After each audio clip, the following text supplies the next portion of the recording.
Hello guys, Maisha ফ্লক্সে আপনাদেরকে অনেক অনেক ওয়েলকাম। কেমন আছেন সবাই? শীতের শুরু হয়ে গেছে, আর শীতের শুরুতে বেশ কয়েক ধরনের পিঠা খাওয়া হয়েছে।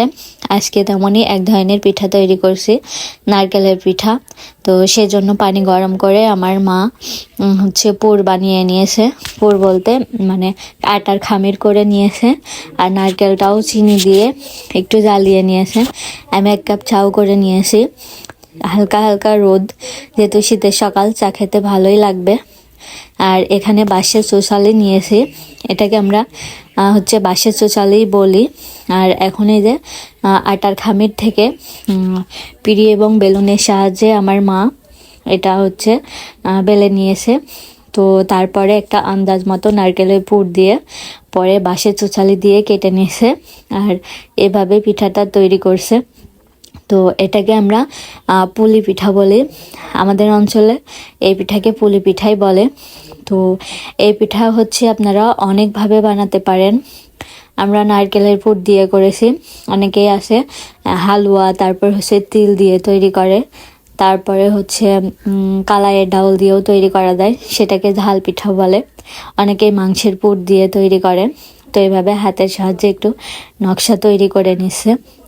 অবশ্য নকশা তৈরির জন্য এখন বক্স পাওয়া যায়, মানে পিঠা সাজ পাওয়া যায়, ওইটা দিয়েই তৈরি হয়। তো আমরা হাতের সাহায্যেই তৈরি করছি।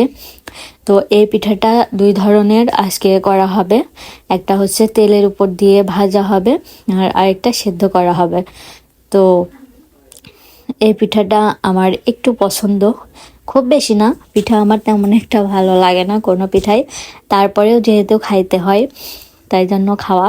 এখানে আবার আমার ভাই মিষ্টি নিয়ে আসলো, তো রোদে বসে ভাবছি একটা মিষ্টি খায়, আর এটা ছানার মিষ্টি। তো আমাদের পিঠাগুলো তৈরি করা হয়ে গেছে, আর এখন পিঠাগুলো ভেজে নেওয়ার পালা। তো সেজন্য আমি তেল গরম করতে দিয়েছি, আর এই তেলের মধ্যে হালকা হালকা কিছু টুকরো আছে, এগুলো ইগনোর করবেন। এই তেলে গতকাল চিকেন ফ্রাই করেছিলাম, তো অনেকগুলো তেল রয়ে গেছে। ভাবছি এই তেলে পিঠাটা ভাজি করে নেই। তো আমি একটা একটা করে বেশ কয়েকটা পিঠা এভাবে ভাজি করে নিছি। আর এই পিঠাটা খুব বেশি কড়া করে ভাজা যাবে না, কারণ খুব বেশি লালচে লালচে করে ভাজলে পরে কি হবে, শক্ত হয়ে যাবে। তো সেই জন্য আমি খুব বেশি করে ভাজি নাই। তো এভাবে পর্যায়ক্রমে সব পিঠাগুলোই ভেজে নিচ্ছি। ফাইনালি গাইস, আমার পিঠাগুলো ভাজা হয়ে গেছে, আর আমি এখন পরিবেশন করব আমার মায়ের জামাইকে। তো সাথে কিছু সন্দেশও দিয়ে দিব। সকালে অলরেডি নাস্তা করা হয়ে গেছে আমাদের, এখন সময় 11টা। সকালের নাস্তাতে দিয়েছিলাম চা দিয়েছিলাম, ও সকালবেলা চাই খায়, আর বিস্কিট এবং কেক দিয়েছিলাম। তো তাছাড়া সকালে তেমন কিছু খাই না, নুডলস খায়। নুডলসটা আজকে করে দেয় নাই, পিঠা দিব সেজন্য। তো যাই হোক, এখানে আবার বাকি পিঠা আমি ভাপ দিয়ে নিব। তো সেজন্য আমি হাঁড়িতে একটু পানি গরম করে নিয়েছি, তারপরে পিঠাগুলো দিয়ে দিয়েছি। এটা খুব বেশি আমি বয়েল করব না, 3 থেকে 4 মিনিট এভাবে ফুটিয়ে নিয়েছি। তারপরে দেখুন ঢেলে এরপরে ঠান্ডা পানি দিয়ে নিচ্ছি, তাহলে পিঠাগুলো লাগবে না, যদিও একটু ভেঙে গেছে।